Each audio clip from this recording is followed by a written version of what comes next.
we've been talking about the transition that we're in and how in these times it's so important for us to know who we are and get in touch with our own energy so that we have possession of our energy. And when I think about sexual relations, that becomes so important because the programming in our society is all these, I guess I would say, pornographic images of performing certain acts without really being present with them. And when we talk about in Tantra Kundalini energy or life force energy, it becomes vital. That's what so many tantric practices are pointed at, is awakening that energy so we can feel it, know how it animates us, and then be able to direct it, not just be on the end of a, puppeteer's strings with our sexual drive. So, from your perspective, why is this important, or how can it be done from a shamanic perspective? Right, well, it's a reiteration of what I was saying before, which is our sexual energy is our life force energy. And the more we're present with that, owning that, and expressing that in an authentic way, well, we're owning that energy. We're not unconsciously giving it to other forces.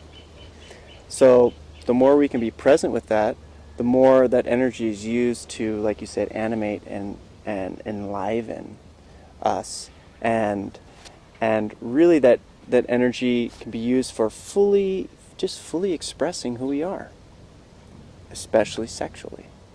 In my book, Venus and Her Lover, Transforming Myth, Sexuality, and Ourselves, toward the end of the book, I go back in history through the archetypes, through the mythologies, to a time when, in my case, what I was writing about was feminine sexual energy was split off and then to be used. And what I perceived was that it was split off to then be sold in the marketplace. And this commercialization, objectification of the feminine sexual being has brought so much heartache and loneliness to people throughout history.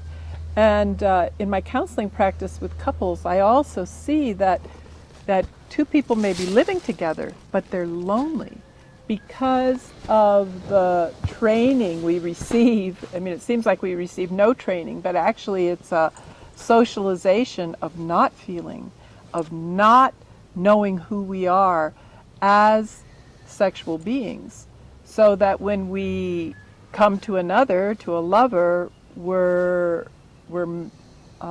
just going through motions. And when that happens, which can get anyone's attention,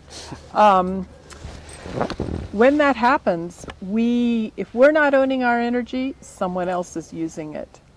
Many people get afraid or feel, as you said, a victim of this scenario, but from what I can see, it is in fact what's going on. Someone else is using our energy, and not for creative, healthy purposes, at least healthy for the human race, I would say.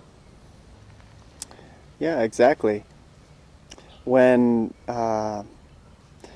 we're not present with our authentic expression, we're essentially living a lie.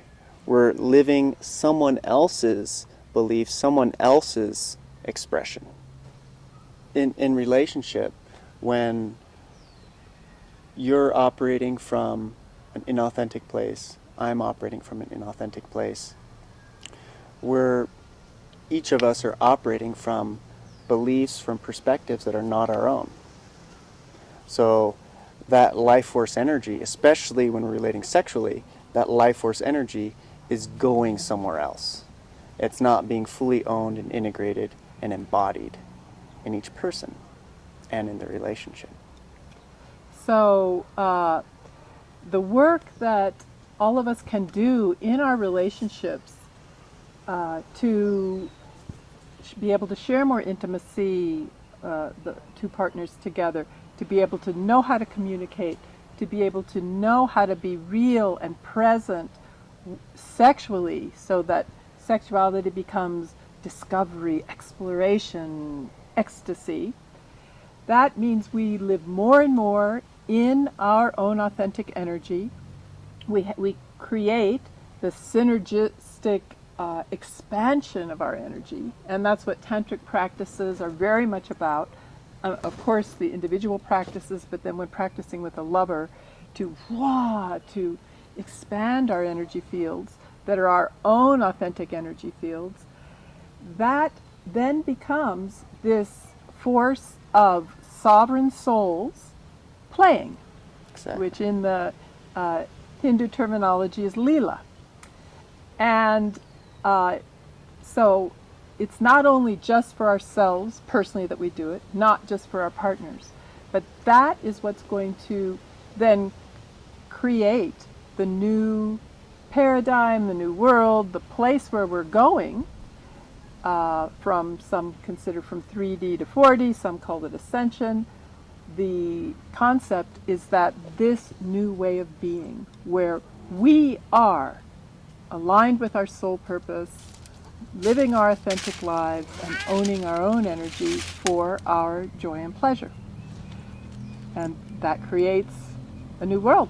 When we're living from an authentic place, we're naturally feeling joyful, and the more each person can live from that place, and the more there's joy as the basis of a relationship, that creates the basis for an entirely new civilization, a civilization based on love and joy. And that is our future. So it's not just for me, it's not just for you, it's for all of us and future generations and the future of Earth. Yeah.